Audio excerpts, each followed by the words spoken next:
Bonjour, bienvenue pour un nouvel épisode. Aujourd'hui, on est le 11 mai, ça fait quelques jours qu'il fait beau, donc on va profiter pour faire une récolte. Aujourd'hui, dans cet épisode, on va voir comment se passe la récolte quand il fait humide. Là, on a plein de hausses, il y a des rochers à 4 hausses qu'il faut qu'on récolte parce qu'il n'y a plus de place, on est à la limite du blocage de ponte. Donc on va récupérer ces hausses qui sont très humides et pas operculées. Il a fait mauvais temps au cours des dernières semaines, il a beaucoup plu, il y a eu des grosses mielées, les abeilles sortaient pas mal, on fait pas mal de stock. Le problème c'est que il fait trop humide en fait pour qu'elles arrivent à faire sécher le miel. Je vais vous montrer comment ma technique pour les faire sécher. Et puis on va en profiter pour faire une division pour créer une nouvelle ruche. Donc on se retrouve avec des ruches qui sont très populeuses. J'imagine que les abeilles vivent plus longtemps parce qu'elles sortent un petit peu moins en fait dans la journée. Ça les empêche pas de se développer de manière exponentielle. Donc on a des ruches qui sont très populeuses, qu'il faut trouver des solutions pour éviter l'essaimage. Donc comme toujours on court après les cellules royales pour s'en débarrasser. Je pense que j'ai 2 ruches sur les 5 qui ont essaimé déjà. J'étais pas présent, mais vu la chute de la population, il y en a une c'est certain qu'il n'y a plus de ponte et qu'il n'y a plus de reines et qu'elles ont refait je pense une reine cette semaine. Et une autre hier après-midi, on est allé faire une visite pour récupérer les hausses. Je pense qu'après notre visite, il y a eu un essaimage parce que j'ai un voisin qui a vu en fait l'essaim passer. Donc on va voir ça les jours prochains. Donc, si vous aimez la chaîne, n'hésitez pas à vous abonner, à laisser des pouces comme toujours et des commentaires. Voilà, et je vous retrouve tout de suite.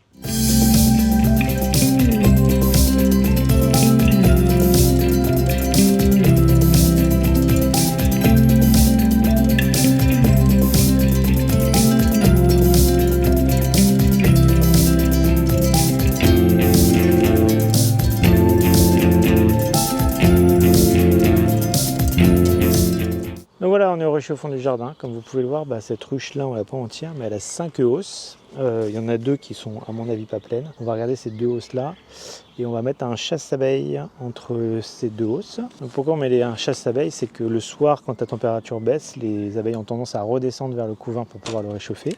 Et nous, on va utiliser en fait un couvre-cadre, d'accord, dans lequel il y a un trou, par lequel les abeilles le soir vont redescendre en fait pour pouvoir aller vers le couvain et vont suivre les petits chemins qu'il y a ici.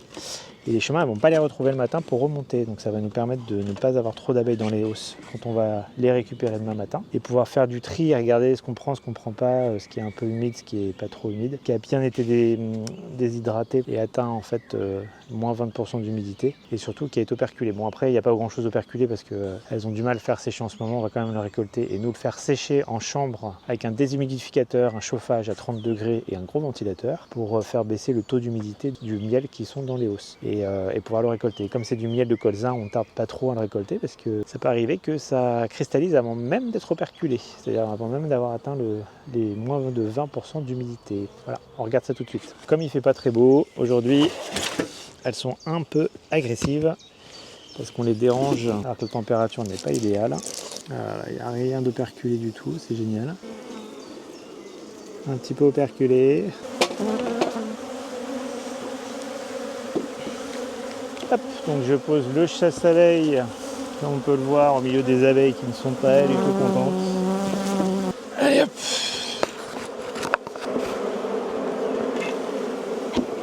Ah bah ouais.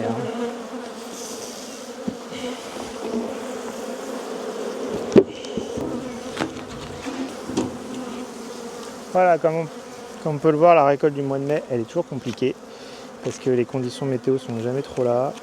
Et pour pouvoir décider quand on récupère ou pas les hausses, c'est jamais simple.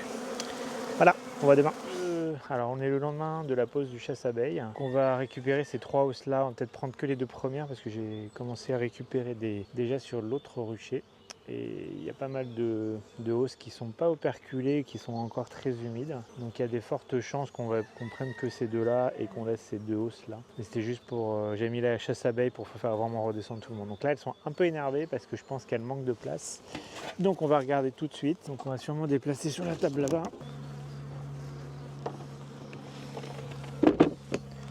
Donc on va prendre chaque cadre, on va chasser les abeilles et on va les mettre dans cette hausse là. Donc elles sont très énervées aujourd'hui. C'est horrible. Donc celui-là typiquement, je pense que ouais, ça soin. Donc celui-là, ça va être compliqué de le récolter parce que ça goutte de partout. Celui-là, hop, ça goutte pas. Donc celui-là on le prend et on chasse les abeilles qui sont dessus. Hop. Ça, on secoue, ça goûte pas. Je le prends, c'est presque operculé, ça commence à operculer, mais c'est pas encore complètement. Donc on va le faire sécher, on va le mettre dans une chambre chaude avec un déshumidificateur et un ventilateur. Alors pourquoi je fais ça maintenant? Parce que vous voyez, regardez, on voit qu'il n'est pas operculé, mais il commence à être operculé. Je fais ça maintenant parce que je ne vais pas avoir le temps après de le faire plus tard. Et surtout, ils n'annoncent pas une bonne semaine la semaine prochaine ni la semaine d'après. Récolter quand il fait humide, c'est aussi pire que récolter du miel non operculé. Sauf que le non operculé, on peut le faire sécher. Alors, on refait pareil avec celui-là. Je ne sais pas si vous arrivez à voir, mais en fait, elles sont très énervées. Parce qu'il ne fait pas extrêmement chaud, il n'est pas enfumé et en fait on les dérange, elles sont très nombreuses, du coup ça leur plaît moyen. Donc ce qu'on va faire, c'est que cette hausse là sur laquelle il n'y a pas beaucoup de nectar de collecter, on va la laisser, on va retirer co-rocade, donc ça va être l'horreur. Voilà, et qu'il y a du monde, donc on va leur refaire de la place. On va juste jeter un petit coup d'œil pour voir comment c'est. Voilà, elles sont dessus mais elles n'ont pas encore pris, hein. On va les laisser bâtir. Comme ça les filles, vous avez de la place. On va tout refermer. En même temps, on vient tous les jours pour les déranger là. Voilà, on est parti pour l'extraction. Et voilà notre installation pour pouvoir faire sécher le miel. Alors, toutes les hausses sont empilées en tampons. On permettre à l'air de circuler. Un ventilateur en haut pour faire courant d'air à travers la cheminée. Un thermomètre à un hygromètre. Donc la pièce est chauffée à 35 degrés avec un taux d'humidité de 47%, donc on essaie de baisser au maximum, donc là, comme c'est en haut de la colonne humide. Et en fait le déshumidificateur il annonce 39% d'humidité. Voilà, un chauffage à côté qui chauffe à fond les ballons par 35 degrés et un ventilo pour brasser l'ensemble. Voilà, donc le miel il était à 22% d'humidité et là je vais, au bout de 24 heures déjà, il est plus qu'à 18,5 et encore 24 heures et on passera sûrement en dessous de la barre des 18% d'humidité qui est celle recherchée pour la mise en pot pour éviter que ça fermente.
Ok, bah aujourd'hui on est accompagné de deux visiteurs, Rémi et Sarah, voilà. qui sont avec nous. Donc on est le lendemain de la récolte des hausses. Donc sur cette ruche-là, il y a eu 2 hausses de récupérer. Pour rappel, il y a 2 hausses toujours en cours de travail. C'est une ruche surpeuplée qui risque d'essaimer, de toute façon qui fait des cellules d'essaimage dans tous les sens. Donc il faut qu'on contrôle ça. Et surtout, on va faire une division pour baisser la pression de l'essaimage parce que sinon, d'ici la semaine prochaine, je pense qu'on va avoir droit à un départ forcé, quoi. Donc c'était que des plaques de cire qui sont pré-imprimées et elles ont des glandes cirières sur leur abdomen. Elles vont malaxer cette cire et elles vont faire en fait des ronds avec. Et en les étirant, les ronds, physiquement, en fait, les ronds les uns à côté des autres, ça va faire des hexagones. Alors les gens imaginent qu'ils font des hexagones quand elles. Ça prendrait beaucoup mais en trop fait, de temps, elles font non? pas des hexagones, elles font des ronds. Mais c'est juste que physiquement, l'hexagone, c'est comme des bulles de savon. Je sais pas si tu as déjà vu. Oui. Une bulle de savon ronde sur un milieu, tu en mets 6 autour. Donc c'est une structure qui se forme naturellement. C'est une structure qui se forme toute seule, quoi. Voilà. Donc là, ils sont en train de la sécher, tu vois. Donc il est encore à l'état liquide. Donc nous, on ne peut pas le récolter.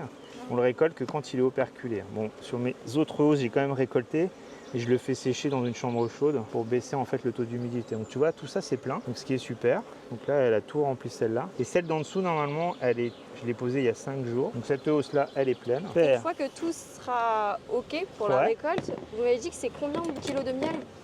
Donc une hausse comme ça, quand elle est bien pleine, tu peux aller de 12 à 18 kg grand maximum de miel, quoi. Okay. Alors, plus on va descendre, plus elles vont être un peu saoulées.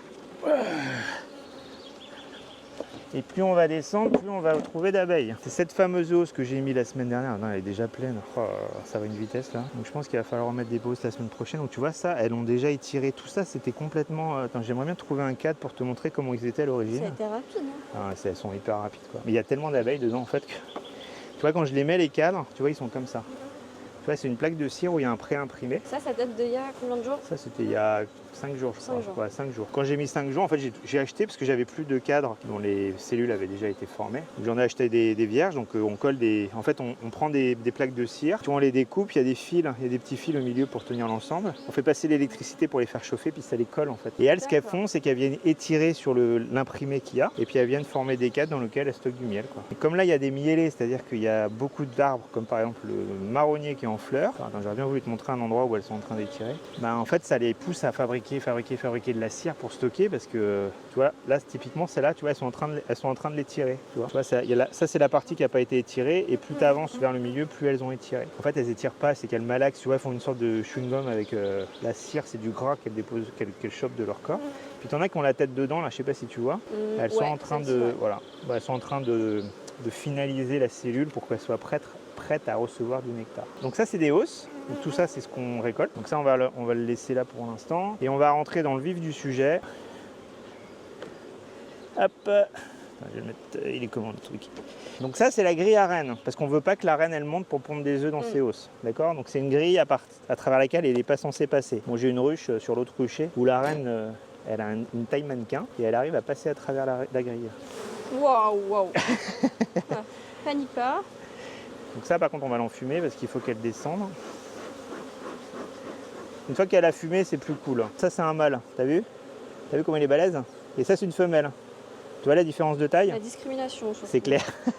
Le mâle, il a des yeux plus gros pour mieux voir. Il voit mieux que la femelle parce que lui, il va aller faire régulièrement des tours dans la nature et il va rencontrer d'autres mâles. Ils vont se mettre entre mecs et ils vont faire ce qu'on appelle une zone de congrégation de mâles. Donc que entre bonhommes et ils vont attendre la femelle. Ils vont attendre les femelles, ils font que ça. Des charlots, quoi. Des charlots, voilà, exactement. Et donc, quand la femelle arrive, il court après la femelle et c'est celui qui arrivera à l'attraper pour la féconder. Donc elle se laisse féconder que par 20 mâles à peu près par vol. C'est déjà pas mal, ce sont des 20 morts. Et les autres, ils vont rentrer après à la ruche le soir en se disant, bon, prochaine fois. Et donc, on dit que les mâles, ils font rien dans une ruche. Alors, moi, je suis pas tout à fait d'accord parce qu'en fait, ils participent à la ventilation, ils participent à plein de choses, en fait, dans le fonctionnement de la ruche. Mais en fait, ils font rien d'autre que ça, quoi. Ils n'ont pas un rôle, un but bien précis, quoi, tu vois. C'est pas comme la reine. C'est pas comme la reine qui, elle pond des œufs ou les abeilles qui sont... Et j'ai une question, est-ce que du coup, vu que le mâle possède quand même un avantage au niveau de la vue, est-ce que du coup, vu que la femelle a une carrure moins importante, est-ce qu'elle possède d'autres avantages du coup? Alors elle a plein de glandes hormonales qui permettent de réguler la ruche. Et c'est elle l'élément central de la ruche. Donc en fait, c'est elle qui dégage des phéromones pour inhiber en fait le développement des organes génitaux chez les femelles par exemple. C'est elle qui va laisser des traces pour dire il n'y a qu'une femelle, c'est moi. Il y a plein de choses en fait, il y a plein d'hormones qu'elle dégage qui font que c'est elle qui régule en fait tout l'ensemble. Quand il n'y a plus de reines dans une ruche, c'est une catastrophe et elles sont en panique d'ailleurs. Et du coup, Donc elles se réorganisent pour pouvoir faire une nouvelle reine, mais s'il n'y a plus de reine, en fait, ça déséquilibre l'ensemble. Ok. Et quand tu ouvres une ruche et qu'il n'y a plus de reine, tu le vois assez rapidement en fait. Elles sont encore plus nerveuses que ça, elles se jettent sur toi, elles courent dans tous les sens. Enfin, tu sens qu'il y a une désorganisation, quoi. La reine, c'est vraiment un élément central qui est stabilisateur pour la ruche. On va commencer à regarder parce qu'il faut qu'on fasse notre division quand même. Donc là, si tu vois, il y a beaucoup plus de monde dans celle-là et il faut qu'on trouve la reine dans celle-là et ça va être compliqué parce que tu vois toutes les abeilles qu'il y a et donc il ne faut pas la louper. Donc ça s'appelle une cage à reine parce qu'il faut qu'on isole la reine. Comme on va prendre 2 cadres sur cette ruche-là pour créer une nouvelle colonie, ça va baisser la quantité d'abeilles. On ne veut pas prendre la reine avec parce qu'on ne veut pas que la reine elle aille dans la nouvelle colonie. Donc la reine sur celle-là, elle est rouge, elle a un point rouge sur le dos. Donc si vous la voyez avant moi, vous n'hésitez pas. Et j'ai une question. Ouais. Est-ce que du coup, si elle butine sur des arbres différents, est-ce que ça peut changer le goût? Le miel, il a un goût différent suivant l'origine du nectar. Par exemple, du miel de colza, c'est un miel qui est très blanc, qui est très vite cristallisé et qui est très dur, qui est très sucré, moi je trouve. Et puis les miels qui sont les favoris en fait du grand public, c'est les miels d'acacia. Un miel qui est très liquide, très sucré, mais qui cristallise jamais. Et moi je trouve que c'est le meilleur. Après, il y a du miel par exemple de tournesol, moi j'aime bien. C'est un miel qui cristallise mais à gros grains et qui est très très jaune, mais un jaune, t'as l'impression que c'est de l'or. Ouais, t'as vu peut-être une abeille avec des points rouges sur les pattes. Tu vois, en fait, le problème c'est que là, tu vois, elles font trop de stock. Tu vois les stocks, et là le couvain il devient de plus en plus petit. Et ça c'est un coup à ce qu'elles essaiment parce qu'elles n'ont plus assez de place. Il faut que je fasse attention à ça, parce que c'est pour ça que je voudrais diviser pour leur refaire de la place, parce que là elles sont tellement stockées, tellement serrées. Tu vois, ça c'est que du pollen, il n'y a plus de place du tout pour pondre. Wow.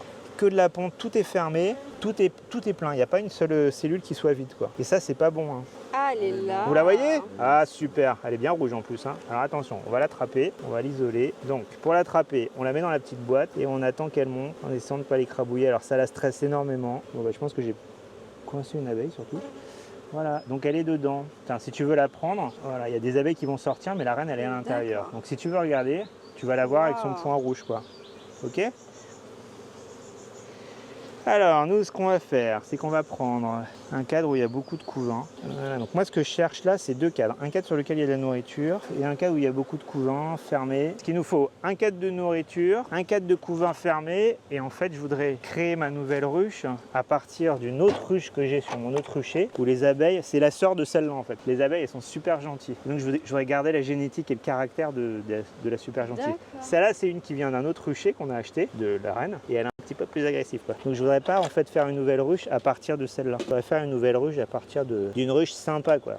Ça c'est ce qu'on appelle une ruchette de transport. Il y a ce qu'on appelle 2 partitions chauffantes, donc c'est des partitions, tu vois, qui sont isolées et qui reflètent la chaleur. Donc ça leur permet en fait de pas attraper froid. Quel matériel? Ça c'est de l'aluminium avec du papier bulle à l'intérieur et puis dedans il doit y avoir de polyester, un truc comme ça, quoi. Donc ce qu'on va faire, c'est qu'on va prendre celui-là qui est plein de nourriture parce que la nouvelle ruche elle va avoir besoin de nourriture et en plus il y a beaucoup d'abeilles, ce qui est parfait. Donc on le met dedans et puis je vais l'amener à l'autre rucher là où je vais créer ma nouvelle colonie. On va fermer pour pas qu'elles s'envolent parce qu'elles vont toutes se barrer sinon. J'ai une autre question. Pour faire ce genre du coup de pratique, est-ce qu'il faut une espèce de formation? Moi j'ai fait une formation d'1 an en fait à Paris au jardin du Luxembourg. D'accord. Auprès de ce qu'on appelle la Société Centrale Apiculture. C'est une association qui date depuis le 19e siècle, qui forme en fait des apiculteurs aux techniques d'apiculture, puis surtout qui concerne le sanitaire, les aspects sanitaires. Et c'est une formation qui dure 1 an, tous les samedis matins pendant 3 heures, quoi. Et après, il y a possibilité de faire des spécialisations ou ça c'est juste 1 an? Non, après, si tu veux faire des spécialisations, il faut aller en école d'agriculture, quoi. Franchement, vivre de l'apiculture, c'est chaud. Moi, je trouve que c'est super difficile. Parce que là, tu vois, je t'en montre 2 des ruches. Mais quand on a 100 à gérer, c'est pas la même histoire. Et puis pour en vivre, c'est compliqué. Toi, là, la saison, elle se passe pas bien parce qu'il a beaucoup plu, il fait pas chaud. Tu vois, c'est les premières journées où il fait chaud. Enfin voilà, moi j'ai eu la chance de faire du miel là, mais il y a plein d'apiculteurs, ils n'arrivent pas à faire de miel. Donc quand tu fais pas de miel, t'as pas de matière première et puis surtout t'as pas de miel à vendre derrière. Donc c'est un peu compliqué. Je vais juste remettre un cadre en rive. On va s'arrêter là. Il faut que je trouve quand même un cadre de couvain fermé. Donc je sais pas lequel je vais mettre. Celui-là, je vais prendre celui-là, ouais. On va embarquer celui-là. Donc ça me fera mes deux cadres pour la prochaine ruche.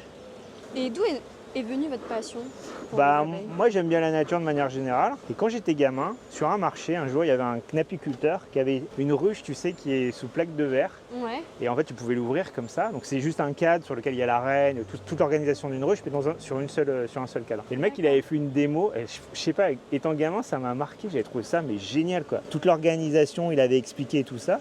J'avais trouvé ça passionnant, quoi. Puis en grandissant, en fait il y a 2 ans, je me suis dit, ce serait pas mal d'avoir des ruches à la campagne. Et j'ai un pote en fait qui est prof à la Société Centrale d'Apiculture là à Paris et qui m'a dit, bah écoute, inscris-toi, viens faire la formation, quoi. On va secouer un cadre d'abeilles, parce que je voudrais prendre un peu d'abeilles, ouais, il y en a beaucoup, hein. Je voudrais prendre un peu d'abeilles pour ma future ruche. Et donc, et voilà, j'ai récupéré un max d'abeilles directement comme ça. Ah, elles sont tous entassées. Voilà, elles sont toutes entassées dedans, donc elles sont en panique complète, mais c'est très bien, parce que comme je vais les mélanger avec d'autres abeilles derrière, je veux pas en fait qu'elles se battent entre elles. Hop. Et donc ça, on va l'amener dans la voiture, et je vais l'emmener sur l'autre rucher. Ah, regarde, on va relâcher la reine, bon, elle va redescendre normalement d'un coup, bon, faut pas qu'elle se barre, hein. Alors elle est un peu stressée, alors faut pas que je la coince, voilà, attends, hop, elle est en bas là, ce qui est très bien, voilà. Donc là, regarde. Voilà, elle est là, et hop là, tu vois, elle rentre directement entre les cadres. Et tu vois toutes les abeilles qui la suivent. Donc j'ai changé 2 cadres, faut que je m'en souvienne.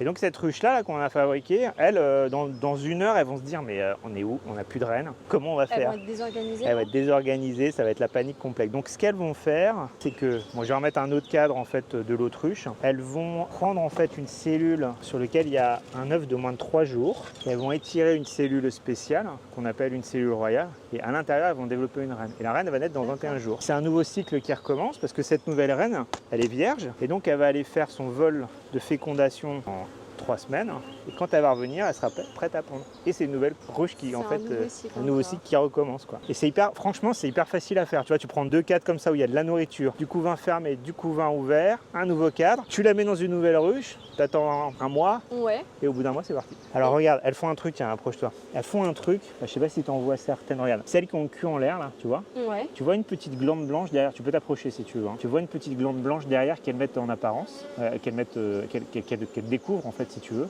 Et elle bat des ailes, tu vois, vers l'arrière pour pouvoir. En fait, c'est une phéromone qu'elle va. Et elle libère cette phéromone. Le phéromone, il s'appelle du géraniol. Et c'est une phéromone pour dire aux autres abeilles, venez par ici, c'est là que la ruche elle est, et tout a été refermé, tout va mieux. Et en fait, c'est aussi pour dire aux autres, la reine est à l'intérieur. C'est une phéromone qu'on dit pour battre le rappel. C'est pour dire aux abeilles, revenez. En fait, il y a eu un problème, c'est que quand j'ai ouvert, j'ai foutu le bazar. Donc là, elles sont toutes en train de donner le signal en disant, c'est bon, le danger est passé, vous pouvez toutes revenir, quoi. D'accord. Et quand tu t'approches, ça s'appelle du géraniol parce que ça a une odeur de géranium. T'as appris plein de trucs! Ah bah alors là, je suis servie, hein. Voilà, on est arrivé au rucher de Bruno et Serge. Donc j'ai installé, je sais pas si on la voit là en bas, hop là, j'ai installé la ruchette qui va réceptionner les cadres en fait qu'on a extraits de la rucher au fond du jardin. Et donc on va regarder dans cette ruche là, on va redéfaire les 2 hausses là, parce que cette ruche elle est sur 2 hausses. Et il y a énormément de monde. Je vais vous montrer vite fait là. Sur cette ruche, il y a énormément de monde là, comme vous pouvez le voir. C'est la grosse folie. Il y a tellement de monde là-dedans qu'à mon avis, elle va pas tarder à essaimer. Donc on va chercher la reine. Donc sur cette ruche, on ne voit pas trop. Sur cette ruche, on va chercher la reine. On va déjà défaire les 2 hausses. Là, c'est une hausse qu'on a mis il n'y a pas longtemps et qui était à bâtir. Et en fait, elles sont en train de tout bâtir là. Très très vite qu'elles ont besoin de stocker. C'est ma ruche spéciale, je ne sais pas si on voit bien, voilà. C'est ma ruche spéciale où la reine a réussi en fait à passer à travers la grille en reine en métal que j'avais mise. Et du coup elle est allée pondre dans cette hausse que je leur ai laissée. Et en fait il y a beaucoup de. Voilà, il y a du couvain sur les hausses, comme vous pouvez le voir. Donc en fait elle est complètement en train d'exploser. On espère que la reine n'est pas montée à l'étage. Alors, ce qu'on va faire, c'est qu'on va prendre ces 2 là. Il y a des jeunes abeilles, mais il n'y a pas de reine. Donc ça va me faire un. Allez, la pompe fraîche là-dessus. Ok. Bon, il y a du mal aussi, mais bon. Hop. Allez, là, la reine. Nickel, j'ai ma reine. C'est les filles. On va leur laisser le couvain parce que je voudrais qu'elle fasse du mal pour une future fécondation. Je prends ici et je secoue. Voilà, ça fait tomber les abeilles dedans.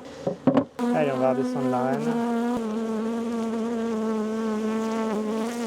Elle est là, oulala, oulala, oulala, t'envole pas. Elle a failli s'envoler. Donc voilà, on a fait le transfert. Donc maintenant, on va transférer de celle-là là, à celle-là.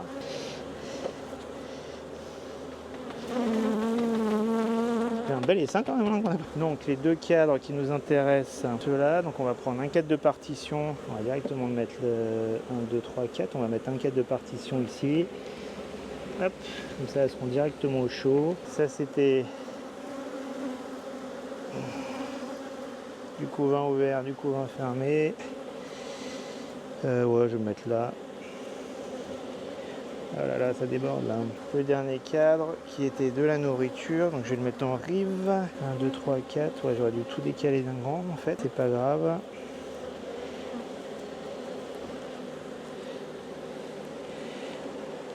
Alors, on va mettre un cadre là, la nourriture sur le côté. Hop. Un cadre là. Hop. Le cadre de nourriture qui est bien plein, je pense qu'elles vont pas en manquer.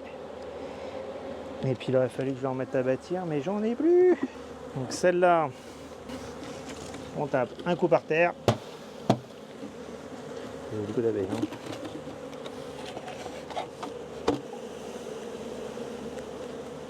Ça fait beaucoup d'abeilles.